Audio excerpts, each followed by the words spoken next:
Fala pessoal, beleza? Estou aqui com o Ed 60 e vamos falar de memória RAM estendida. Isso mesmo, gente. Como que faz para saber o quanto de memória RAM estendida ele tem e quanto de memória RAM estendida a gente pode configurar para este aparelho? Você vem em configurar, aqui em configurações vocês descem, nós temos sobre o telefone e aqui nós temos a memória RAM dele que é de 12 GB e 4 GB de otimização de RAM. Clica aqui e a gente vai cair nessa tela, otimização da RAM. Se você não quiser memória RAM virtual, você vem e desliga.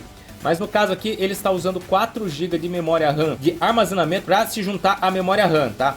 E ele está definido automaticamente com AI. O quanto o aparelho precisar de memória RAM estendida, ele vai expandir esses 4 GB ou não. Ele vai manter nos 4 GB, ele vai manter nos 4 GB ou, se precisar de mais, ele vai alocar mais memória.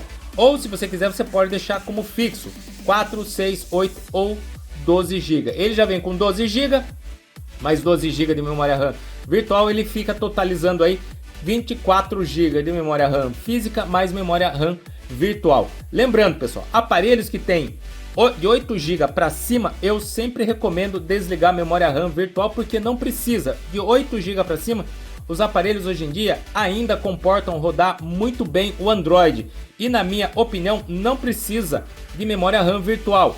Aparelhos hoje em dia que tem 4 ou até 6 GB de memória RAM física, eu aconselho ativar a memória RAM virtual. Para quem tem 4 GB, se puder habilitar mais 4 GB, seria muito bom, tá? E para aquelas pessoas que têm 6 GB de memória RAM física e puder habilitar 2 GB de memória RAM virtual, seria muito bom também. Agora, acima de 8, eu ainda vejo que não existe a necessidade de memória RAM virtual a mais aí para o aparelho.